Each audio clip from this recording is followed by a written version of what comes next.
ഒരു employee work pressure കാരണം social media വളരെ സീരിയസ് ആയിട്ട് ചർച്ച ചെയ്തുകൊണ്ടിരിക്കുന്നു.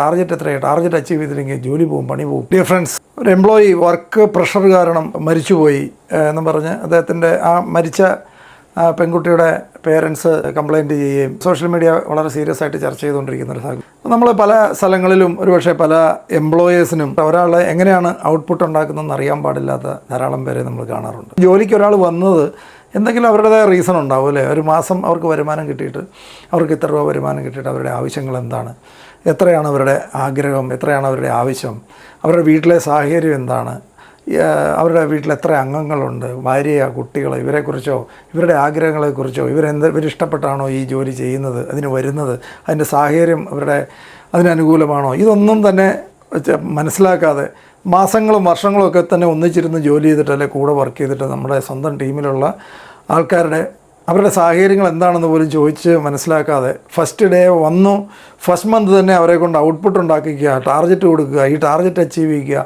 ടാർഗറ്റ് എത്രയാണ് ഈ മാസം ടേൺ ഓവർ എത്രയാണ് എന്ന് ചോദിച്ചുകൊണ്ടിരിക്കുന്ന ധാരാളം എംപ്ലോയീസ് ഉണ്ട്, ധാരാളം മാനേജേഴ്സ് ഉണ്ട്. അപ്പോൾ സ്വാഭാവികമായിട്ട് ഒരു നല്ല ഒരു ലീഡർ ചെയ്യേണ്ടത്, അല്ലെങ്കിൽ നല്ലൊരു എംപ്ലോയർ ആയിട്ടുള്ള ഒരാൾ നല്ലൊരു ലീഡറാണെങ്കിൽ, ഒരു മാനേജർ ഒരു നല്ല ലീഡറാണെങ്കിൽ അദ്ദേഹം ചെയ്യേണ്ടത് അവരുടെ സാഹചര്യം എന്താണെന്ന് ഇതിനെക്കുറിച്ചൊക്കെ കുറച്ചുകൂടെ നന്നായിട്ട് മനസ്സിലാക്കിയതിന് ശേഷം ഈ മാസത്തെ ടേൺ ഓവർ അച്ചീവ് ചെയ്യുന്ന, ഈ മാസം ടാർഗറ്റ് അച്ചീവ് ചെയ്യണമെന്ന് പറയുന്നതിനേക്കാളും കുറച്ചുകൂടെ നന്നായിട്ട് അവർക്ക് ഏറ്റവും നല്ല അന്തരീക്ഷം ഉണ്ടാക്കി കൊടുക്കാൻ സാധിക്കുകയാണെന്നുണ്ടെങ്കിൽ അത് ഈ മാസം ഇത്ര രൂപ നമുക്ക് ഇൻസെൻറ്റീവ് വാങ്ങിയാൽ ഇന്ന കാര്യം നമുക്ക് സാധിക്കുകയല്ലേ, ആ കാര്യം സാധിക്കാൻ ഞാൻ എന്താണ് ഹെൽപ്പ് ചെയ്യേണ്ടത്, അല്ലെ ഈ മാസം 1 ലക്ഷം രൂപ ഇൻകം ഉണ്ടാക്കിയിട്ട് അല്ലെ 2 ലക്ഷം രൂപ ഇൻകം വരുത്തിയാൽ, ഇൻസെൻറ്റീവ് ഉൾപ്പെടെ 2 ലക്ഷം രൂപ ഇൻകം വരുത്തിയാൽ ഇന്ന കാര്യം സാധിക്കുകയല്ലേ, ഇന്ന പ്രോബ്ലം സോർട്ട് ഔട്ട് ചെയ്യാൻ പറ്റിയല്ലേ, അതിന് ഞാനോട് കൂടി സപ്പോർട്ട് ചെയ്യാം, അത് നമുക്ക് ഇപ്രാവശ്യം ആ ഇൻസെൻറ്റീവ് വാങ്ങണം, ഈ മാസം ആ ഇൻകം എത്തിക്കണം എന്ന് പറയുന്നൊരു ബോസാണ് കൂടെ നിൽക്കുന്നതെങ്കിൽ അദ്ദേഹം നമ്മളെ സഹായിക്കാൻ വരുന്നതായിട്ട്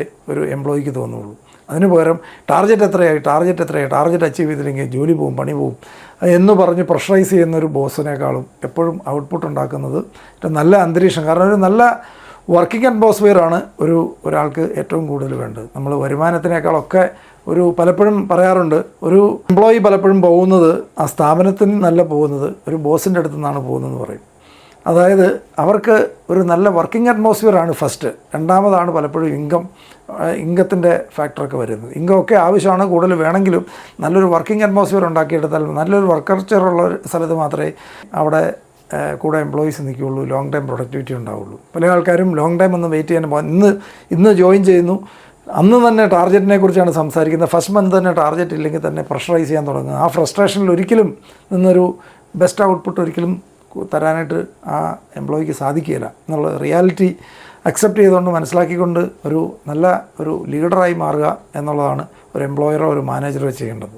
അങ്ങനെയുള്ള സ്ഥലങ്ങളിലൊക്കെ ഔട്ട്പുട്ട് കൂടി വരുന്ന കാണാൻ പറ്റും. കാരണം അപ്പോൾ ഈ എംപ്ലോയിയുടെ ഒരു എംപ്ലോയർ അല്ലെങ്കിൽ മാനേജർ ചോദിക്കുന്നത് ഒരിക്കലും ടാർഗറ്റിനെ കുറിച്ചായിരിക്കില്ല, ഈ മാസത്തെ ഇൻസെൻറ്റീവിനെക്കുറിച്ച്, ഈ മാസത്തെ ഇൻകത്തിനെക്കുറിച്ചും വീട്ടിലെ ആ ഇൻകം വന്നിട്ട് വീട്ടിലെ ആവശ്യങ്ങൾ നടത്തിയെടുക്കുന്നതിനെക്കുറിച്ചായിരിക്കും സംസാരിക്കുന്നത്. സ്വാഭാവികമായിട്ട് ആ എംപ്ലോയിക്ക് എന്നെ സഹായിക്കാൻ നിൽക്കുന്ന ഒരാളായിട്ട് ആ എംപ്ലോയിക്ക് തോന്നുകയും അയാൾ കൂടുതൽ സിൻസിയറായിട്ട് പ്രവർത്തിക്കുകയും കൂടുതൽ അദ്ദേഹത്തിന് പെർഫോം ചെയ്യാനുള്ള ഒരു നല്ല മൈൻഡ് സെറ്റ് അവിടെ ഉണ്ടാകുകയും ചെയ്യുന്നു.